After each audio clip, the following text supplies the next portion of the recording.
Let's preview Monday in the NBA. There are 7 games on. We're kicking off week 11. We're actually tipping it off. We don't kick in the NBA. Michael Bolton, sorry for the misuse of words. Thanks, Josh. It's Michael Bolton here, and it's time for another episode of the Locked On Fantasy Basketball Podcast. Let's get to it. Let's get to it, indeed. You are Locked On Fantasy, your daily NBA fantasy podcast. Part of the Locked On Podcast Network. Your team every day. Hello and welcome to the Locked On Fantasy Basketball Podcast, brought to you by Basketball Monster. My name is Josh Lloyd and we're going to have some BCF and fun. I'm also the lead fantasy analyst at basketballmonster.com, and you can find me on Blue Sky at joshloyd.bsky.social, on Twitter at redrock_bball, on TikTok at redrock_bball, and on Instagram at Locked On Fantasy Basketball. Check out lockedondaily.com, and you can find the best NBA newsletter for your favorite NBA teams stuffed into your inbox 5 days a week. All the information around the web, that is lockedondaily.com. So go ahead and give the old double bang and thumb and comment, and let's get ready to talk about the action here on Monday. We're starting off week 11. Of course, it is Falling Needles Family Fest Day. You might wonder what that is. Well, it's for people who have got live Christmas trees in their house. Just a reminder that Christmas is over. So go and put that tree in the appropriate spot, pick up all the falling needles from your floor, and just make sure you're generally cleaning up. Good advice. Good advice. Let's talk about what's on my radar for these 7 games for Monday. Remember, we've got a full streaming week coming our way. The first game is the Bulls and the Hornets, and okay.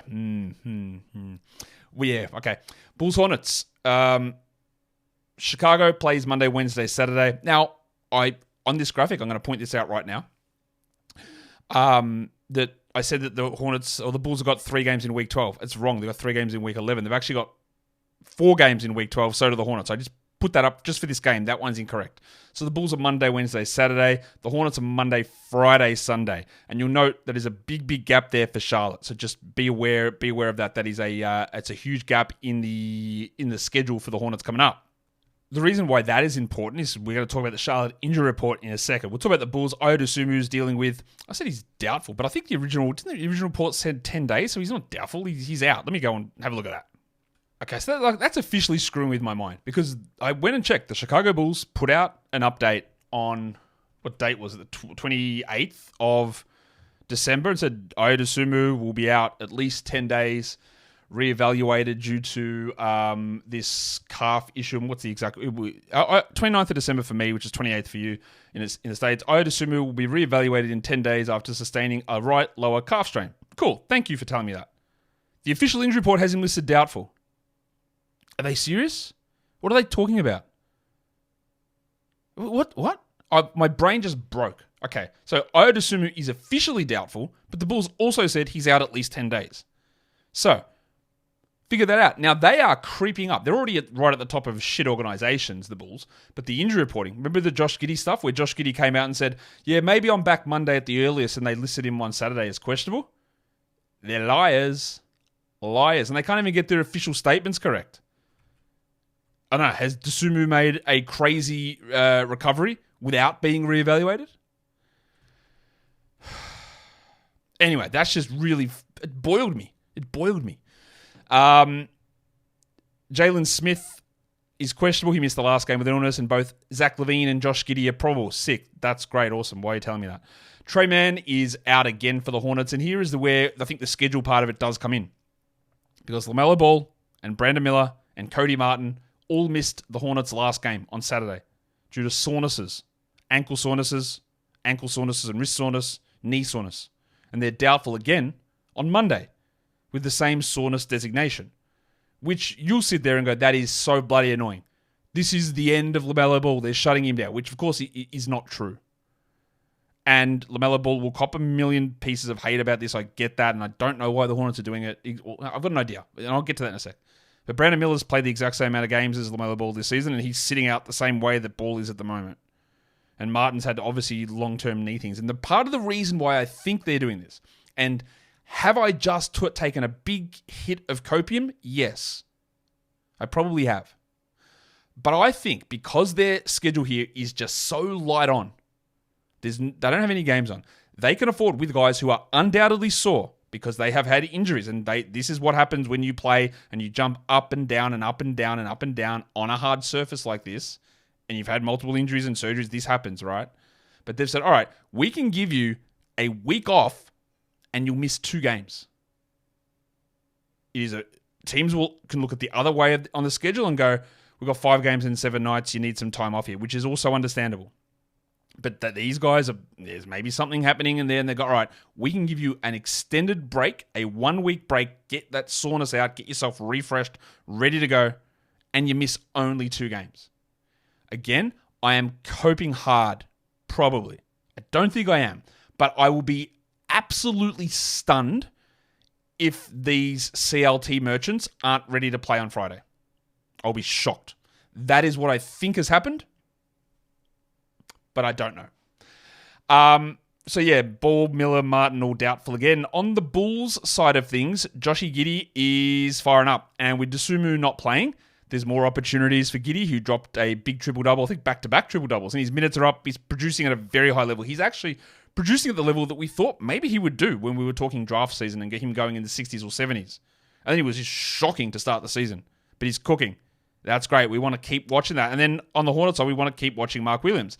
Now, Willow only played 23 minutes last game, and that was largely, again, I think part of the resting procedure and getting beaten and all that sort of stuff. But I'm very confident of what he's going to produce as we move forward. In terms of stream guys for the Bulls, Pat Williams, minutes up to 29 last game. He is definitely in that you stream whenever the Bulls are playing sort of spot. And then on the Hornets side of things, it's Vasa Micic. Now, Seth Curry will probably start in place of Miller, and that's cool, but Micic is the guy that I'm going to go for as the stream option there. Let's look at the second game of the day. It is the New York Knickerbockers and the Washington Wizards. We literally just saw this game. Knicks are a 4-game team, Monday, Wednesday, Friday, Saturday, and they go into 4 the week after. The Wizards are Monday, Wednesday, Friday, Sunday into 4 the week after as well. Mitchell Robinson's out, and Jalen Brunson is questionable. Now, Jalen Brunson was listed questionable last time out against the Wizards and dropped 50, and he's questionable again here with a calf strain. I don't know why he played 44 minutes on that calf issue. I've literally seen him have multiple ankle and foot injuries all season. I don't know if that's been bothering him and it's been the cause of his downturn, but I've seen him go to the locker room and sprain his ankle at least 3 times this season. And now he's got a calf issue. Surely, at some point, he sits a game. And if he does, then Cam Payne and Landry Shamet and Juice McBride, but yeah, McBride, the priority is a very clear option to add, at least as a short-term stream, but I don't know if Brunson's going to sit. Marvin Bagley remains out for Washington. They still haven't actually given us any real diagnosis on what the hell happened there. But in news that you might feel is good, maybe it's good, but Kyle Kuzma's back. I've got him there as maybe questionable, but he's not even on the injury report. We are there. We have made it. We are ready to go. They did actually, for those of you who care, chuck old mate Anthony Gill. Let's get it on, Gilly, onto the injury report. But Jordan Poole is also questionable. So Kuzma's back. So realistically, it's Poole. So we're watching for Jalen Brunson to see what he's able to do, whether he plays, and then what his replacements will be. And then on the Wizards, I do want to watch Bilal Coulibaly because we had that horrid slump. But he's sort of settling in now. And it looks pretty good. There's going to be bad nights, of course. Part of my issue earlier on in the season was with Bilal is when he didn't shoot well, he just stopped shooting. He would shoot, if he didn't shoot 60% from the field, he would have like 11% usage. And those numbers are made up, but it's just to give you the general idea. Now, even if he doesn't shoot well, the confidence is there and he's taking the shots. And that's a W. That's what you want. Because he was compounding the problem for us from a fantasy perspective. That, man, you've shot 30% and you've gone like 1 of 6. Whereas you can shoot 30% and go 7 of 20. That's around 30%. It's not, yeah, it's around 7 of 22. But you've done enough and played enough minutes and got enough other things in there to help. Stream guys, probably Achua, although McBride, given the potential absence of Brunson's there. And then it's Passion Pop Justin Champagne. Last time out, he played like 1 million minutes and he was awesome. Just go back and look 2 games or the 2, 3, 4 previous games and see that it wasn't good. And now we get a massive test because Kuzma's back. And George is there and Kispert is there and Bilal is there. And maybe the only guy out is Poole. And I'm not sure that is going to be enough for Champagne to be a 12-team league player, but we get a look at it here. We see how they want to run all of this stuff, and maybe get some sort of an answer that makes sense. We'll see. We've got more games to get to, but in the meantime, today's episode is brought to you by Rocket RX. Today's episode, it's brought to you by Rocket RX. I just bloody said that. If you're ready to boost your confidence and take control in the bedroom, Rocket RX has the solution. Imagine feeling more prepared and performing at your best. Rocket RX makes it simple and stress-free. Rocket RX offers FDA-approved treatments for erectile dysfunction at a lower cost than branded alternatives. If your rocket's not taking off from the launch pad, well, this is a way to do it without uncomfortable doctor visits and or pharmacy trips. Everything gets delivered straight to your door in discreet and plain packaging. With Rocket RX, you get trusted care from a real US clinical team. You complete a quick 100% online consultation, and you can get a free prescription today. So visit Rocket RX to get started now. It only takes 2 minutes right now. Our listeners get 40% off your first order when you use the code LOCKEDONNBA. That is rocketrx.com. Code LOCKEDONNBA for 40% off your first order. Terms and conditions apply. Rocket RX. Better sex made simple. Okay, we'll get back into covering off these games. That's 2 of them down. The next one is the Clippers and the Pelicans. The Clippers are favored in this game. They are, 6-point favorites against the Pelicans in New Orleans. Both teams play 4 this week. The Clippers are a Monday, Thursday, Saturday, Sunday team. Saturday is the expected return of Kawhi Leonard. The Pelicans are Monday, Wednesday, Friday, Sunday. Clippers play 3 games week 12. The Pelicans play 4. So Kawhi is out. Terrence Mann is out. And I said Kobe Brown is out, but he's not. He's actually off the injury report. Not that it matters. He's not going to play probably, but he's fine. And then Kevin Porter Jr. Was Kevin Porter Jr. even on the injury report? Just got to check because all these injury reports just come flying in. So Kevin Porter's actually off the injury report as well. So there you go. For the Pelicans, Zion, Ingram, Alvarado, Makovic all out. Yves Missi, who left the last game, went to the locker room, did return, but he is questionable as well, and that would open up a lot for old mate Dan Tice to play. Norman Powell just continues to absolutely cook for the Clippers, so we just keep watching that, and we see it's about usage, but I also just want to see different things. How are his steals? Are we seeing anything change in terms of assist rate? Because he's going to need to do stuff differently when Kawhi returns. For the Pelicans, DeJounte Murray's been a gigantic disappointment. Now, you know me, number one DeJounte Murray hater over here. I expected way better from him. I don't think he's a star. I don't think he's an awesome player at all. I haven't really ever. I think he's incredibly overrated. But I do expect a lot more out of him. And it's one of those ones I think where people start to swing the other way on him in terms of then I feel like I'm being the high man on DeJounte. And I'm not, because I don't really think he's that good, but I think people are getting a little bit frustrated with what he's doing. So we just want to watch his shooting numbers and how it all looks here. In terms of stream, Chris Dunn's minutes are up. We're seeing 27 minutes, I think, over 27 in the last 3 games. Porter returning might have an impact there, and of course, Mann and Kawhi will have something, but we're getting enough out of Dunn to really look at him as a stream guy. And then Tice for the Pelicans, because there's enough there for deeper leagues with, or if Missi plays, but if Eve is out, then we're all in on Tice. We're not all in. We're absolutely not all in. To ignore that part, we're not all in. We are using or considering Tice as a stream option. The Nuggets and the Jazz is the next game that we are paying attention to here. The Jazz continue to be an absolute disaster for trying to figure it out for fantasy. I know that much. Denver is 8.5-point favorites. Monday, Wednesday, Friday, Saturday for Denver into 4 games in Week 12. The Jazz are Monday, Wednesday, Saturday, Sunday into 4 games in Week 12. Chanchar is going to be out for the Nuggets. Aaron Gordon's out. And I just don't know about the 2 Jazz guys. That's Keontae George and John Collins. And that impacts a lot, as we've seen. Does it impact things consistently? Not really, because they just throw a random dickhead out there in every other spot. It's Filipowski, or it's Eubanks, or it's Mihailuk, or it's Cody Williams doing his Tony Snell, or it's Michael Potter, or it's Johnny Juzang. It's anyone. There's a million blokes that they chuck out there, and we don't know exactly what they're going to do. On the Nuggets, what I'm watching for, Russ Westbrook, who is a must-roster player at the moment, but still has the Russ problems and turnovers and field goals and free throws. But he's playing a lot of minutes with Aaron Gordon out. And on the Jazz, Colin Sexton cannot figure it out. Cannot work out his production at all. I seem to be all over the place. Oh, now I'm ready to drop him because he's playing 24 minutes a night. Psych, 36 a night. All right, cool. And that's with the guys out. Will he be a guy that gets fake injured at some point? Will he get real injured? Will he get traded? Will they deprioritize him? I just don't know. It's a very good hot streak here with George out. but I don't really think that holds. In terms of stream, guys, it is Peyton Watson for categories more than points. But his upside's a little capped because they're not starting him. And then for the Jazz, well, Jordan Clarkson is the clear stream. He started last game in place of George. He might start again. He scored well. He gets good numbers. He can explode in a bad way and a good way at any point. And that is almost the point of a streamer.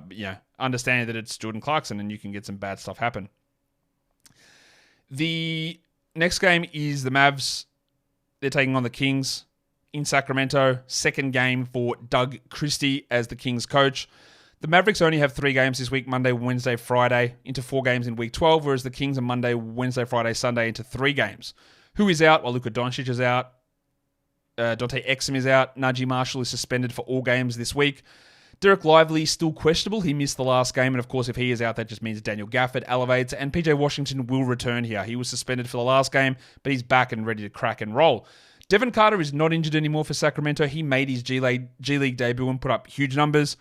The problem, again, is going to be, like, where do the minutes come from? So we look at it, we see what it does. I don't really like anyone particularly hugely from this draft class. Obviously, Carter's an older player with no prolonged history of being a good shooter, like one season. Very good defensive player, interesting guy. But Monk, Herter, Fox, Alice, where does he play enough to matter for any league?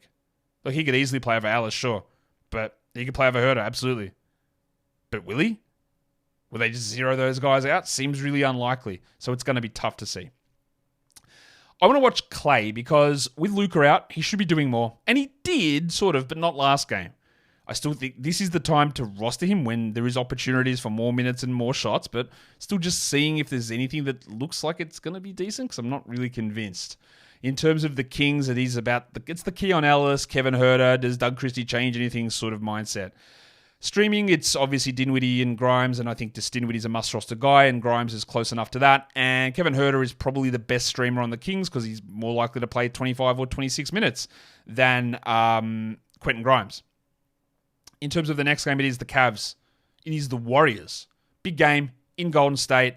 The Cavs are 3.5-point favorites on the road. Both teams are 4 games this week. Monday, Tuesday for Cleveland, so that's a back-to-back clearly. And then Friday, Sunday into 3 games week 12. The Warriors are Monday, Thursday, Saturday, Sunday into 3 games week 12. Okoro is going to be out, and I've labeled Max Strus as questionable. Now, that is not official. The reason I'm putting Max Strus as questionable is because it's a back-to-back, and he's probably going to sit one of those games. Now, I would say he probably sits on Tuesday, but just watch it. Gary Payton's going to be out. Brandon Podziemski, I expect to be out. He had an abdominal strain issue last game. Steve Kerr was like, yeah, we'll see how long he's going to miss or if he misses at all. But like when you start the sentence with how long you're going to miss, I expect he's going to miss. So Podziemski, I'm going to rule out. And then Moses Moody left the last game. I think he's got a chance to return here and just take some of those Podziemski minutes. What am I watching for on the Cavs? It's really Max Strus. It's more about where the minutes pushed. Does he push to 27? I don't think so, but I want to see how Atkinson uses him.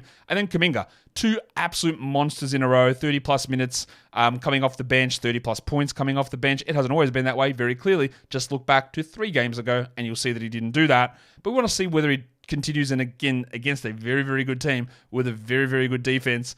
I want to see what Kuminga can provide. For the stream, guys, LeVert is just always going to be sort of in that mix, and Buddy Hield is now dropped in enough leagues to be considered a streamer, and that is all he is. He's like an 18, 19-minute-a-night player. Maybe he plays a little bit more with Podziemski out, but I don't care enough to add him. But I am now in a position where we can consider Bud Hield a streaming option. The final game, before we talk about schedule stuff and streams of the day, we're going to Portland, where the Philadelphia 76ers travel to take on the Blazers. The Sixers are 6.5-point favorites here, and they play 4 games in the week, Monday, Wednesday, Thursday, Saturday, into 4 the week after, whereas Portland is a Monday, Thursday, Saturday team, into 4 in week 12 as well. KJ Martin's out for Philadelphia, while Eric Gordon and Andre Drummond missed the last game. Gordon's missed 3 in a row thanks to oral surgery. He might just play like the 12 Reggie Jackson minutes if he plays. I don't think we worry too much, and then if Drummond is out, that just boosts the value of Gershon Yabusele. Matisse Thybulle will remain out, I'm guessing, for Portland. Nothing official there just on that at the moment. But Rob Williams, questionable. Delano Banton, questionable. Tamani Kamara, questionable. I've labeled them all that way. They all missed the last game, and it enabled a lot of stuff to happen. We saw big DeAndre Ayton game, big Denny Avdia stuff, big Shaden Sharp, and more importantly, well, maybe not more importantly, big Scoot Henderson. In terms of, for the Sixers, Paul George just can't shoot, like, at all. The steals were great in the last game, but he just, Nothing's going in, and I don't really know why. So we just want to keep an eye on that and see, like, can we get a turnaround at some point, my guy? That'd be great. On the Blazers, Denny Avdia was being great, really strong the last couple of games. The minutes have been way up. But if Banton and Williams and Kamara all play, the 240 game is really hard for both him and Scoot. They'll both be coming off the bench, I'm guessing. So what happens? How does he play 27? It's basically impossible. It's so hard to get it there. So we watch it. Who are the streams? Well, Kelly Oubre is not a must roster to me anymore, but he is streamable. He's getting a lot of minutes. He's been terrible in them, but he's getting a lot of minutes. And then Scoot is the guy that I like in Portland, but much like with everything I just said about Denny, play the 240 game. If they're all healthy, it's stupid, but how does he play enough? He might only play 23, which makes it really, really hard. Now, I'm all for grabbing Scoot because there is potential there, but it could be nasty. But of course, those guys could all be out again, and then who cares? We're all off and ready to go and blah, blah, blah. Blah, blah, blah, blah.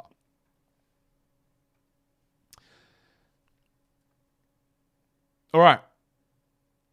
Let's take a look at some schedule type things.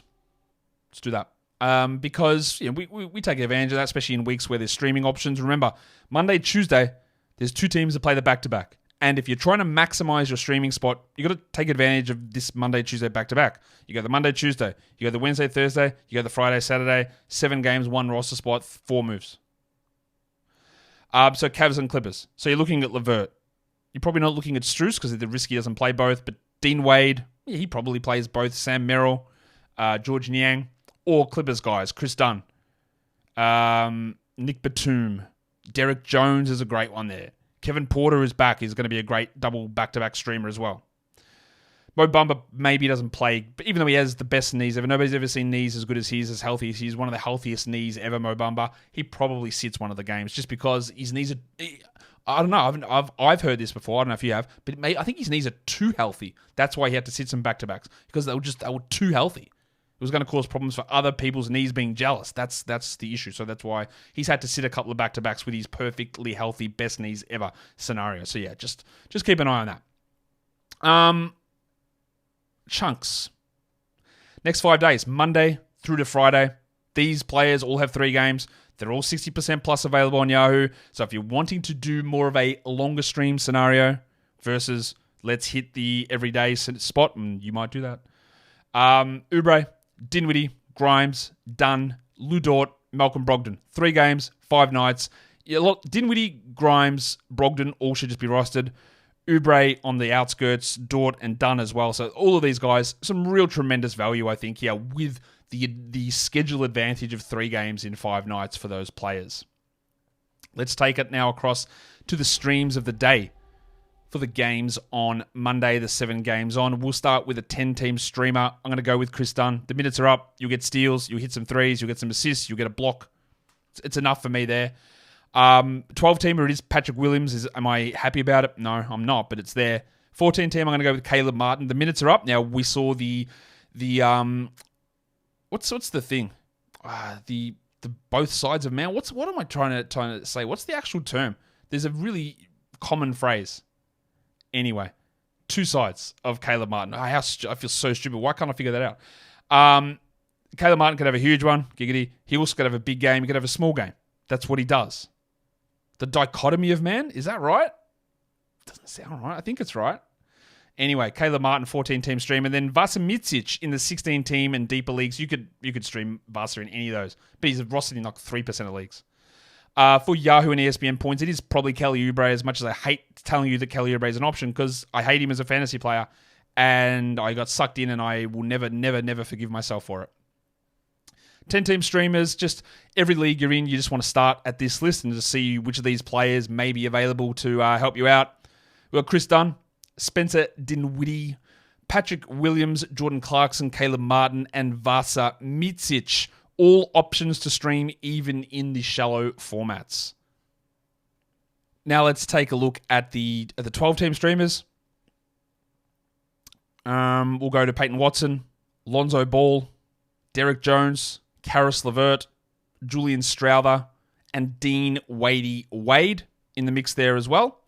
For deeper leagues, the big sneeze, Big Sneeze, Precious Achua, Amir Coffey, the Farmers Union, Max Winter Soldier, Struce. Someone said, why do you call Max Struce the Winter Soldier? It's for the different reasons that Tyrese Halliburton might be called the Winter Soldier, and it's different reasons again while DeAndre Ayton is called the Snowman. And Ayton's Snowman is different to Tyrese Halliburton's Snowman. There's all just so many reasons. The reasons that I call Max Struce the Winter Soldier, and why I have for years, is because he looks like the actor that played the Winter Soldier. He looks like Sebastian Stan. I simply look at him and go, bruh, he looks like the Winter Soldier. That's why. Healthy knee legend Mo Bamba's a deep league stream, and Gershon Yabusele and Fan of Pants Kevin Herter makes the list as well. Yahoo points. Kelly Oubre, Spencer Dinwiddie, that almost froze up there. Jordan Clarkson, Patrick Williams, Chris Dunn, and Quentin Grimes. I wonder if you're going to see a cut in the video when the ESPN one freezes up when I bring it across. It's definitely possible. And then, so you probably did see a cut as the ESPN graphic didn't work as I put it across, but there we are. We're here now. Kelly Oubre, Spencer Dinwiddie, Jordan Clarkson, Patrick Williams, Chris Dunn, and Quentin Grimes. I don't even know why I bothered. It's exactly the same list as the Yahoo Points League streaming options, and that brings us to the end of the show. So, give it a thumb and a double bang and all that stuff here on the video. But again, just have a good day. We've done 3 shows already today. There's a full recap show coming later today. Enjoy those shows, but enjoy something else you did. Be positive. We're heading towards New Year's Eve. What are you doing New Year's Eve? And you know what? I hate that. I regret asking that question, because if you don't want to do anything, that's fine. It's a day. If you want to celebrate it with friends, do it. If you don't feel guilty about it. Don't feel shamed about it. Who cares? It's a day. Guys, we are done here. Thank you so much for listening, everyone. See ya.